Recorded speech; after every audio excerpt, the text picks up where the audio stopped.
Good morning and welcome to the Unitarian Universalist Church of Kent. I am Lori Merkin McGee, a commissioned lay minister of this congregation and this morning's worship leader. Thank you for joining us this morning as we gather virtually once again, a spiritual community that seeks to be diverse and inclusive as we inspire love, work for justice, and grow together in community. Once again, we bid you welcome.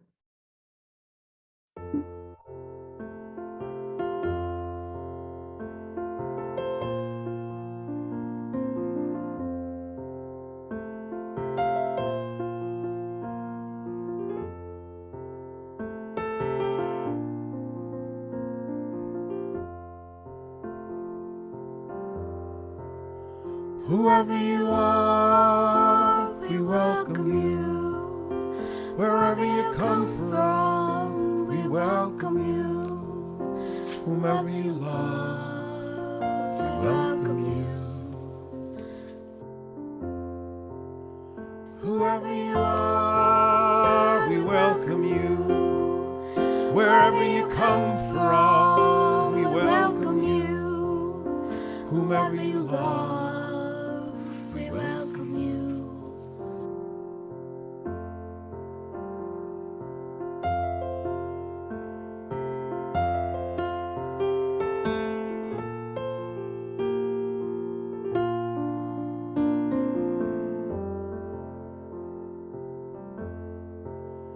Whoever you are, we welcome you. Wherever you come from, we welcome you. Whomever you love, we welcome you. Whoever you love, we welcome you.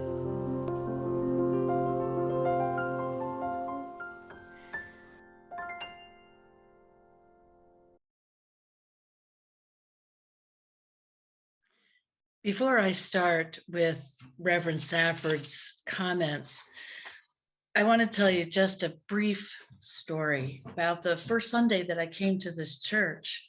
It was on Easter Sunday in 2001. And when I saw the sign in front, I noticed a small rectangular rainbow decal on the lower left-hand corner of the sign. And I thought to myself, I wonder if these people really know what that means. And I came into the church and started attending services. And I realized very quickly that indeed, these people, now my people, really do know what that rainbow flag means. The Reverend Victoria Safford, in her piece, Any Other Questions, says, people ask me sometimes, is this a gay church? It is a privilege to answer. Ours is absolutely, gladly, hopefully, and humbly, gaily a gay church, a gay tradition where everyone, including heterosexual members and friends, is welcome, where everyone is needed, where everyone's experience is cherished as a sacred text, because no one's experience of living or loving can be comprehended, because each of us holds clues the others need, how to live with dignity and joy as a human, to be considered whole. It is absolutely a gay church, even as ours is a gay world. If you would look around, gay church, straight church, people's church, a human congregation made holy by the holy hopes and fears and dreams of all who wish to come. Come in, we say. Come out, come in. We're all in this together. I will not speak of tolerance, which is courteous clenched teeth and bitter resignation. I will not speak about acceptance of other people and for some other kind of lifestyle. I can only look in laughing wonder at human life in all its incarnations. I can taste only in passing the breath of the spirit of life on my mouth and understand our common longing to breathe in deep, deep gulps of it. I cannot think of being anyone else's ally, even, because even that implies some degree of separation, some degree of safety for some of us, not all. We are allied with no one and with nothing but love, a larger love transcending all our understanding, within which all the different, differing, gorgeously various and variant aspects of ourselves are bound in elegant unity. Come, let us love. Let us worship together. We join Unitarian Universalists across the country in lighting a chalice, a sign of life's beauty and wonder, a symbol of peace and hope, an invitation to continue our ongoing search for the light of truth within us and among us, and a reminder that we are all interconnected in the great web of existence of which we are all a beloved part. As Elaine lights our shared chalice this morning, I invite you to light your home chalice as I read these words by Florence Caplow. We light this chalice today in honor of the Unitarian Universalist first principle, to affirm and promote the inherent worth and dignity of every person. We recognize that these are not just words to be spoken. Instead, they call us out of our comfort into an ever-deepening commitment. A commitment we make to the rights of all whose inherent worth and dignity are denied, diminished, or destroyed by systems of oppression. And they call us into the practice of looking into our own hearts with courage and honesty. Will you join me now in the words of our covenant, which will be on your screen? Love is the spirit of this church and service its law. This is our great covenant, to dwell together in peace, to seek the truth in love, and to help one another. I invite us now into a time of stillness, to turn inward, to connect with the love that is the very heart of life itself, to reflect on the mysteries of life, and to remember once again that we are connected to each other and all of life as part of the great interconnected web. Let us now enter the silence.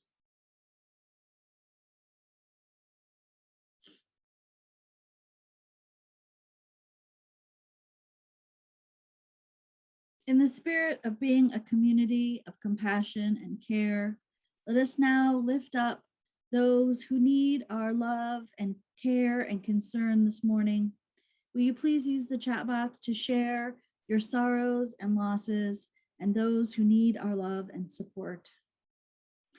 Emily shares that the city of Kent lost a favorite son a few days ago, the incomparable Roger DePaulo.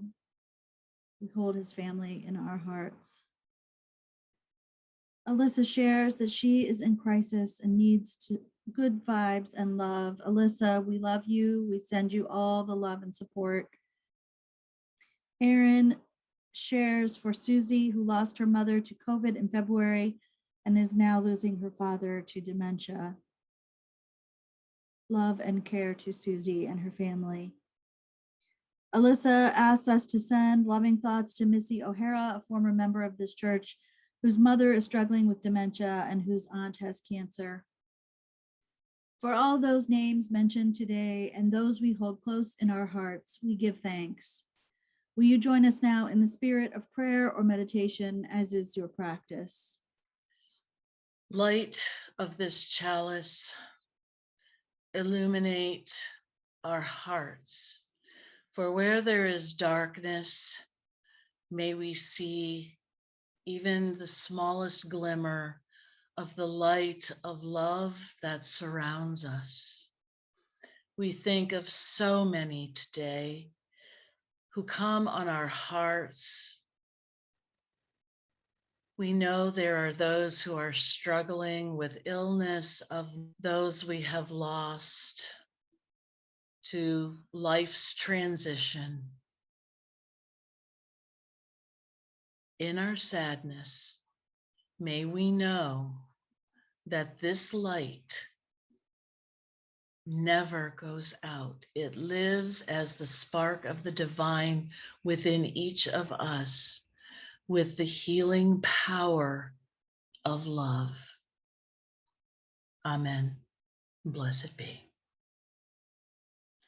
And now, once again, using the chat box, I invite you to share your joys with us this morning. Those things that lift your heart, those things that we need to celebrate. I would like to lift up all fathers today and people who do the hard work of fathering. It is not an easy job. So we hold those fathers in our hearts today and thank them for all that they do. And for those for whom this day lands difficultly, may you find peace. May you find love in the beautiful sunshine of the day. Lola shares that they moved to their new home in Kent yesterday. Blessings for your new dwelling. Cheryl shares that her left eye surgery went very well and that she can see better than she has in years, but may need more surgery for the right eye. She is not sure yet. Congratulations on a successful surgery. Sonis shares she's excited to report that she has lost 22 pounds on her way to better health. Congratulations. Eric shares, great to see audiences again at the Port House and return to live performances in Northeastern Ohio. Joyous and a relief, all is going well. Yay for theater. With gratitude for these and every blessing we receive in life, for the gift of life itself, for the companionship of one another on life's journey, for the hope and the possibilities we discover together, we say amen. Hello, I'm Lila and I am a part of the UU Church of Kent, and I wrote this reflection for you today. When my grandmother was my age, people never talked about being LGBTQIA+. At the time, it was dangerous to be themselves, and I think that isn't good. It was a dangerous time because people couldn't express themselves, and people can sometimes not be the best, especially when either homophobic or racist. Plus, at the time, it was illegal to be LGBTQIA+. Now, when my mom was my age, basically in 1985, it was still illegal for LGBTQIA+ people to marry who they loved. And it was still hard for young people to be themselves. My mom told me that when her friend came out as gay, they were in the 12th grade. His best friend abandoned him, and it was still hard for young LGBTQIA+ to be their true selves in public. I just found out that it wasn't until 2015 that marriage equality became the law. This shocked me because all of my life, my mom, family, and my church have raised me to believe that love is love and that being my true self is a good thing. It's been almost a year since I told my mom that I was lesbian. She was very proud of me, and I felt safe, but for the last few months, I felt more Neptunic. And if you don't know what that means, I'll explain in a second. So at the end of April, I told my mom I was gender fluid. And also, if you don't know what that means, where whatever I'm comfortable with that day and how I feel are my pronouns. Now, being Neptunic means any gender has the attraction to everyone except. An example is woman, not men, demigirl, not demiboy, and non-binary, not men. My mom was happy for me when I came out, and I'm proud to have a mom like her. I have been supported and loved by family, friends, and this church too. It makes me sad sometimes and a little mad to think so many kids aren't being supported by their friends and family, because science has proven that accepting and loving kids for who they are saves lives. I hope that in my lifetime, all LGBTQIA children will know that they are perfect just how they are. They are born who they are, and they are exactly right. So I want to say this to everyone, every person, especially the kids in LGBTQIA+. I love you, I care about you, I support you. Hang on to your last string. There are people you haven't met yet, including me. Happy Pride!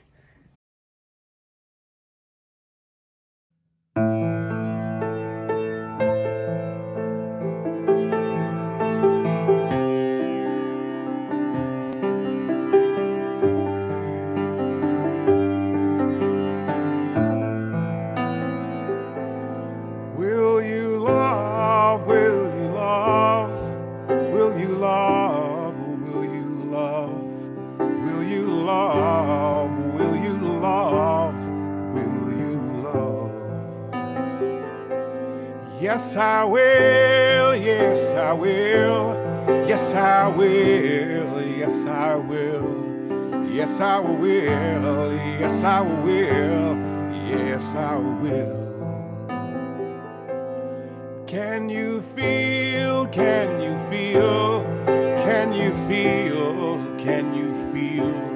Can you feel? Can you feel? Can you feel? Yes, I can. Yes, I can. Yes, I can. Yes, I can.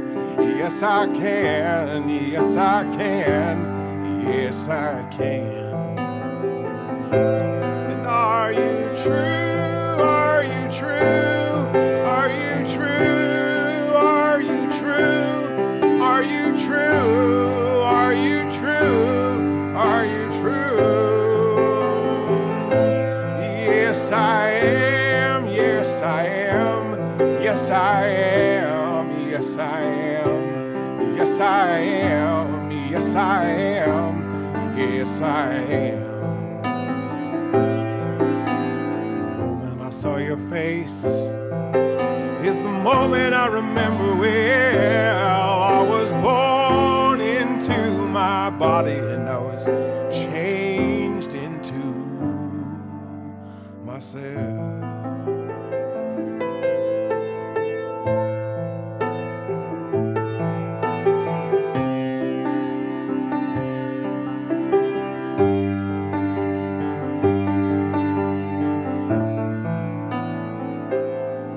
Will you love? Will you love? Will you love? Will you love? Will you love? Will you love? Will you love? Yes, I will. Yes, I will. Yes, I will. Yes, I will. Yes, I will. Yes, I will. Yes, I will. I saw your face is the moment I remember well. I was born into my body and I was changed into myself.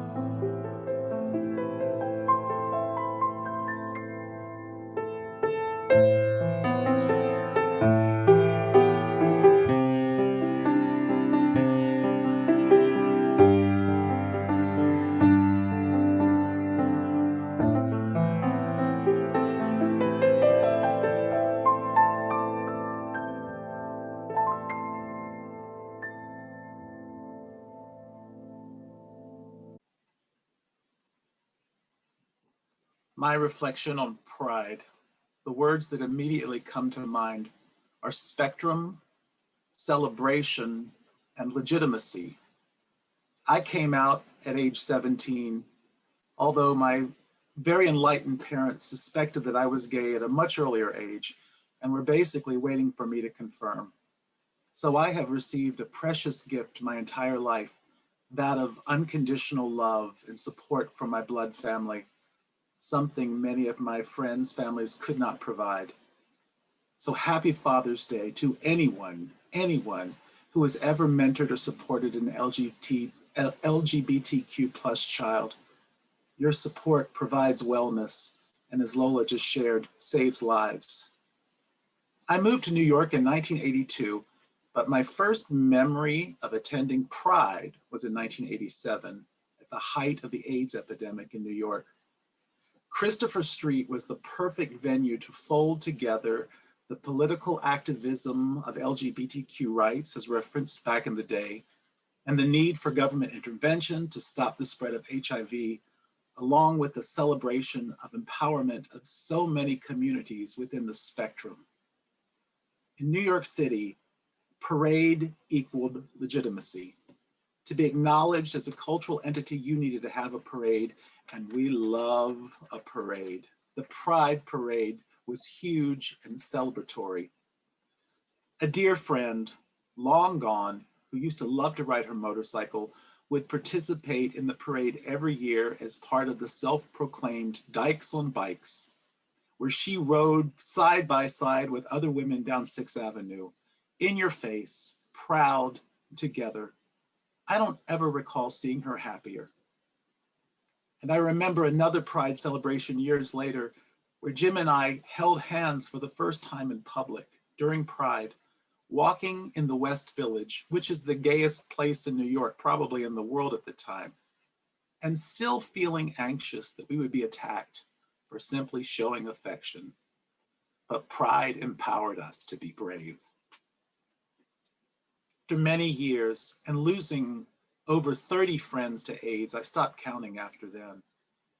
But now I see Pride as part celebration and part of a reflective memorial to all those whose legacy we stand on, I stand on.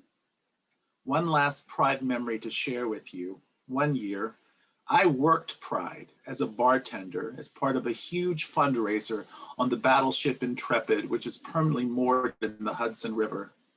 There, as Cher sang to the throbbing masses on deck, I noticed the gay icon, novelist, and personality Quentin Crisp sitting at one of the few tables. In his 80s at the time, his long dyed hair swirled in the Hudson River breeze like cotton candy spinning on a fair. And I stood there and watched Quentin react to hearing Cher's, yes, I'm gonna do it, if I could turn back time, there on the deck of a ship that was home to so many service people during World War II, many of whom were gay or queer, but couldn't be asked and certainly could not tell. It was a powerful moment that resonated with me as to the legacy of Pride.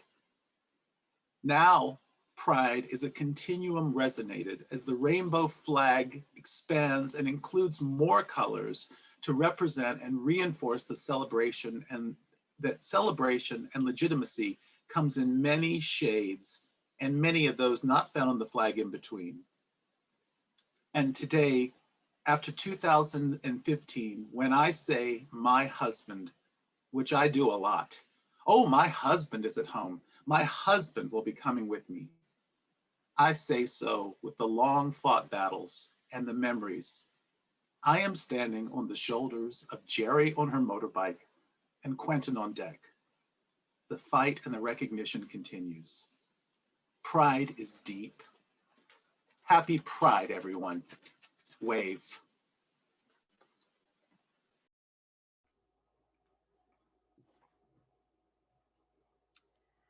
So what does pride mean to me?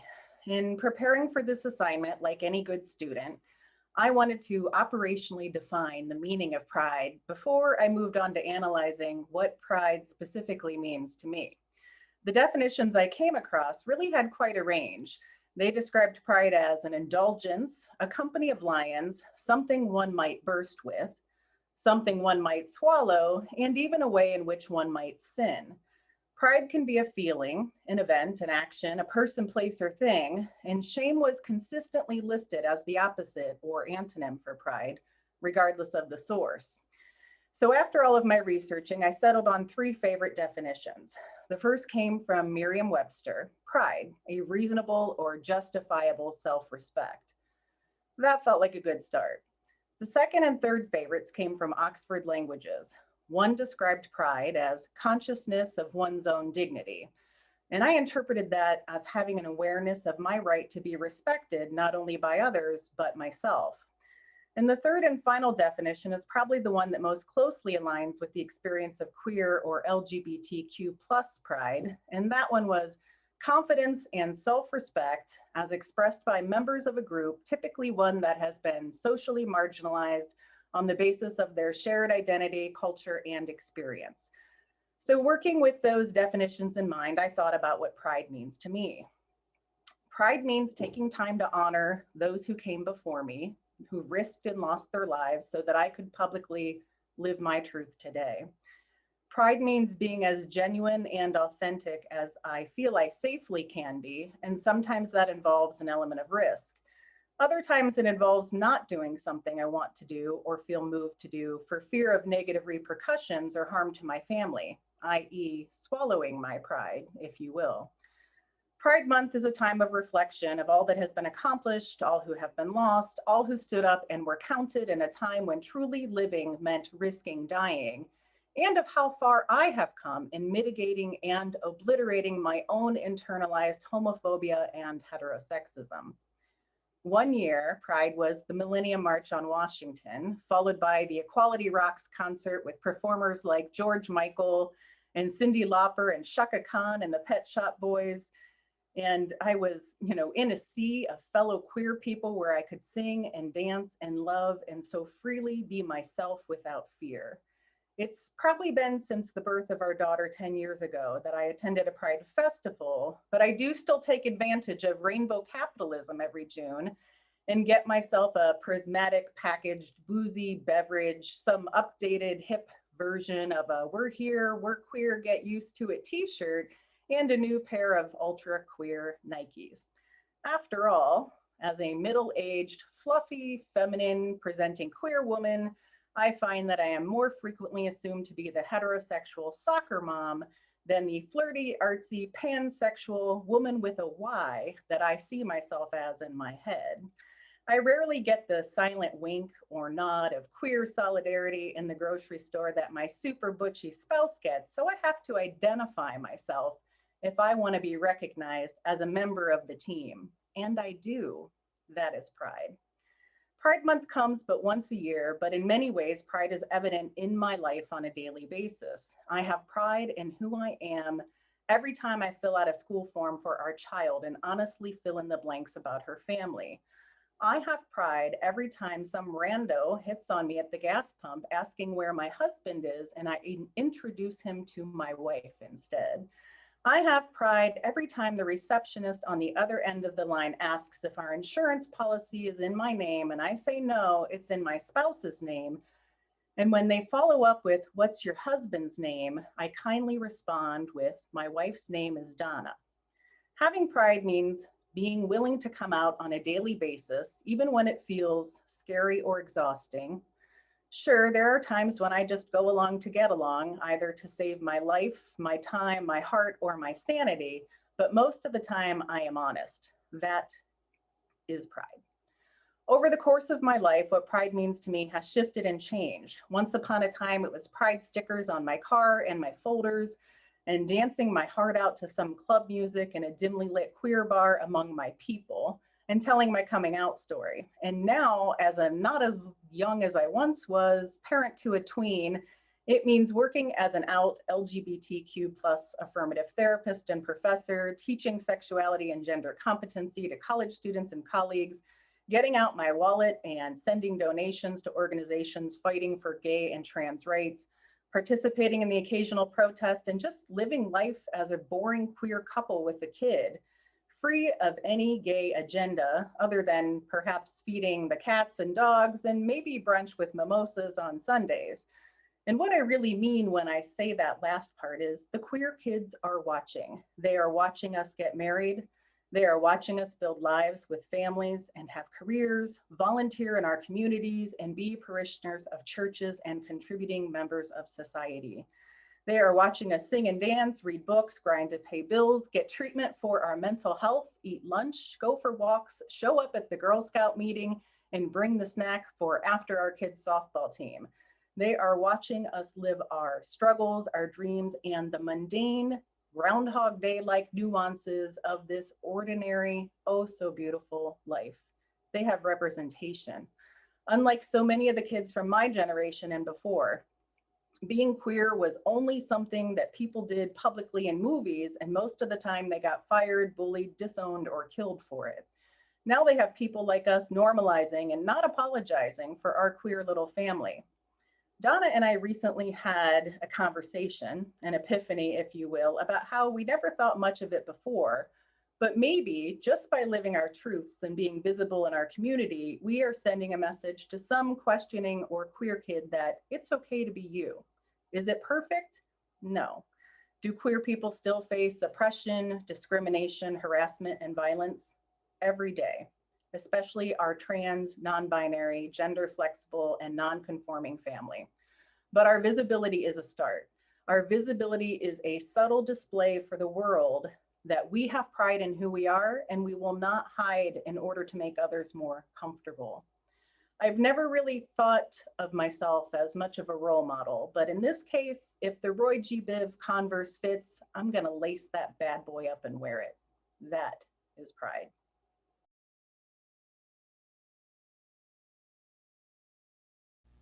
There is more love somewhere. There is more love somewhere. I'm gonna keep on till I find it. There is more love somewhere. There is more hope somewhere. There is more hope somewhere.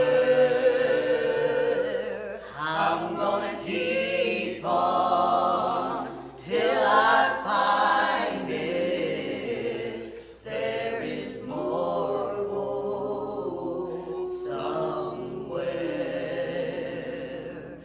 There is more peace somewhere. There is more peace somewhere. I'm gonna keep on till I find it. There is more peace somewhere. There is more joy somewhere. There is more joy somewhere. I'm gonna keep on till I find it. There is more joy somewhere. There is more love right here. There is more love right here. I'm gonna keep on. Now I found it. There is more love right here.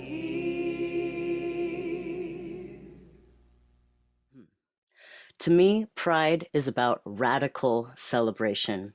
If it's celebration without being radical, it feels fake, empty, and exploitative. If it's radical without celebration, it feels like it's missing something. It feels less healing. And of course, it is not pride in the sense of selfishness, greed, or ego that says, look at me, look how I am more wonderful than you. It is a collective pride that is the community coming together and saying, look at us, look at how wonderful we are, look how far we have come. A pride that says our sexuality may be banned in 69 countries, but you can't take away our pride. Even in Ohio, our right to access healthcare is in danger. And an amendment passed through the Senate recently on the state budget, which would allow medical practitioners to deny us medical services of any kind if they only claim that treating an LGBTQ plus person would conflict with their religious beliefs. But you can't take away our pride. Radical celebration honors the radical work of those who came before us, and it inspires and re-energizes us for all the radical work that still needs to be done. It is about honoring those whose shoulders we stand on. The first Pride was a riot that lasted for 5 days. It is believed that Marsha Pay It No Mind Johnson threw the first brick. She was a Black, bisexual, trans woman and sex worker who saved the lives of homeless and stray youth on the streets who had been rejected, kicked out of their homes, and shunned by family and society at large. It is believed that Stormy DeLarvier threw the first punch. She was a butch lesbian and known as the Rosa Parks of the gay community. To me, Pride means radically celebrating queer and trans people who are sex workers, who are homeless, who are disabled, who are two-spirit, who are intersex, who are incarcerated and formerly incarcerated, who are refugees and immigrants, who are Black and brown, who are fat and skinny, who are aromantic and asexual, and polyamorous too. Pride means radically celebrating queer and trans people who are kinky. In 2015, the queer leather community was formally recognized by the city of San Francisco for their cultural history, for their role in providing critical support during the AIDS crisis, and for advocating for safe sex practices. Radical celebration honors our radical elders and our radical youth. When an elder sees the children wearing their pride flags as capes, being more out and proud than they ever dreamed of being, it brings tears to their eyes and shows them that all their hard work and perseverance mattered. When a young person sees their elders being out and proud, it inspires them to be out and proud themselves, and it shows them that they too may grow to be old one day. And in that spirit, I leave you with 2 quality Pride Month jokes. I'm sorry, but there's certain things kids shouldn't see at Pride. When impressionable LGBTQ plus kids see gay bankers and cops flaunting their lifestyles at the parade, they get the wrong idea that queer liberation is possible within capitalism. And lastly, June is LGBTQ plus Pride Month. July is LGBTQ Wrath Month. Adjust your outfits accordingly. Happy Pride, everyone.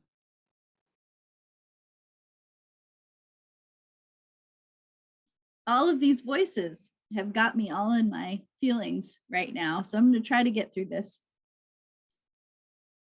Did you notice that the whole world exploded rainbows on June 1st? I sure did. Everywhere you look during Pride Month, there are rainbows. On shirts, on flags, on shoes, on Legos, on everything. There are pride displays in almost every store. Even Giant Eagle had one with rainbow cakes, rainbow cupcakes, and cookies for sale. When I came out in the spring of 1994, it was a different world than it is now. Pride Month existed, but it wasn't mainstream. There were no displays in stores, there was no merchandise, there were no pride ads in mainstream media. In order to find anything LGBTQ plus related, you had to go to a major city, Cleveland or Columbus, search out the arty avant-garde shops, and then hopefully, maybe you'd find something. The gay section was always toward the back, and the items were usually stickers, buttons, and jewelry. I still have many of these items. They seem like rare artifacts now. Today, pride is everywhere. There are ads in mainstream media, and many stores have taken advantage of rainbow capitalism with pride sections. Target, Old Navy, Ulta, Five Below, Bath and Body Works, Lane Bryant, Lego, and even Justice, a clothing store for preteen girls. And what's even better is that all of the stores I just listed give a portion of the proceeds from pride purchases to LGBTQ plus charity organizations. I almost always purchase at least a small something from most pride displays. It lets the company know that someone wants pride items. And let's face it, I like rainbows. I do want to lift up that some companies have jumped on the pride bandwagon for the profits without actually making a difference for LGBTQ plus people. However, it is my opinion that visibility is never bad. And even if one of these displays makes someone feel seen, then it's worth it. This is what pride means to me. If seeing all the rainbows makes me feel like my life is valid and valued, me, someone who is very secure in my sexuality and identity, what must it mean to someone just coming out? As Aaron said, representation is so important, especially to our youth. In some cases, it might even be life-saving. So I say, the more rainbows, the better. We start with visibility, and then we continue the work for equality and justice. I have always believed in the philosophy that no matter who you are or where you fall on the wide arcing spectrum of gender and sexuality, you should be loud, be proud, and be you. May it be so, and amen. Although we can't be together in person yet, we are strong and thriving as a community and able to be together virtually for worship, for community, for shared ministry because of the gifts of money, time, and care each of you so generously give. Thank you. To help others in our community thrive, we also give to agencies and organizations in Kent and beyond that serve those in need. June's special offering is for Love Light. Love Light is a social service agency in Kent that was formed in 1995 to assist individuals and families, especially those who are lower income or otherwise disadvantaged, to move toward the actualization of their inherent potential. One of the services Love Light provides is a summer program that includes art, games, learning opportunities, and lunch for more than 100 children and youth. In the spirit of gratitude for the gift of one another and this community and the abundance that makes generosity possible, we now give and receive the offering as a sign of our shared commitment to the life and work of this congregation and beyond. We're gonna sit at the welcome table. We're gonna sit at the welcome table one of these days, hallelujah. We're gonna sit at the welcome table. We're gonna sit at the welcome table one of these days. All kinds of people around that table. All kinds of people around that table one of these days, hallelujah. All kinds of people around that table. We're gonna sit at the welcome table one of these days. No fancy style at the welcome table. No fancy style at the welcome table one of these days, hallelujah. No fancy style at the welcome table.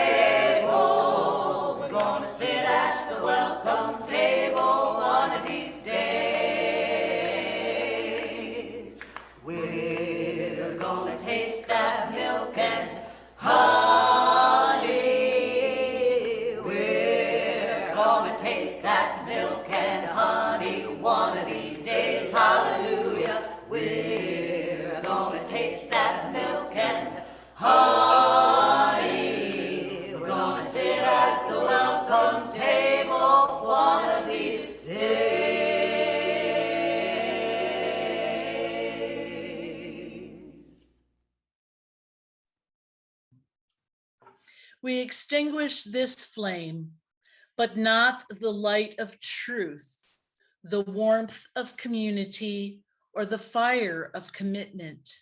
May we carry these in our hearts and in our minds until we are together again. Go forth now with the purpose of creating a more just and loving world where everyone in all the colors of the rainbow can be free to be wonderfully, beautifully themselves. Go in peace.